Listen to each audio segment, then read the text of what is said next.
if you could create any viral campaign featuring any historical figure as your brand ambassador, who would it be and why? Two, if off the top of my head. One is, I say Muhammad Ali, simply because he's the work ethic, the charisma he had to say, I think, and the bravado he had to say that he was going to do something and actually do it. Very charismatic, a lot of fun to watch, very entertaining.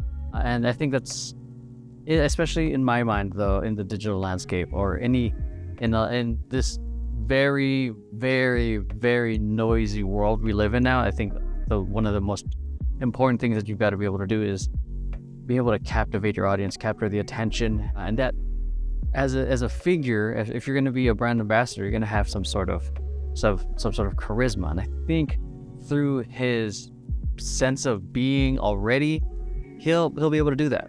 He'll be able to do that through the way his actions, the way he delivers his speaking, the cadence he has. So that was very, for me, almost hypnotic and mesmerizing, the way he would just say things in some of the interviews that I've seen. Another person that I'd like to work with is probably, in present as a brand ambassador, is probably Andy Warhol. I don't know much about him, but feel free to correct me.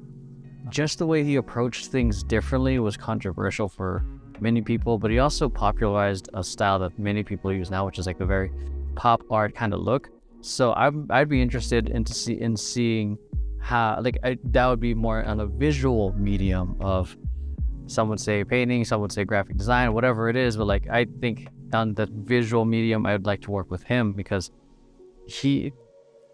I would assume the way he thinks and processes the world is very different compared to everyone. And in order to stand out, I would need to have that on my team. Would they choose someone from Star Wars instead?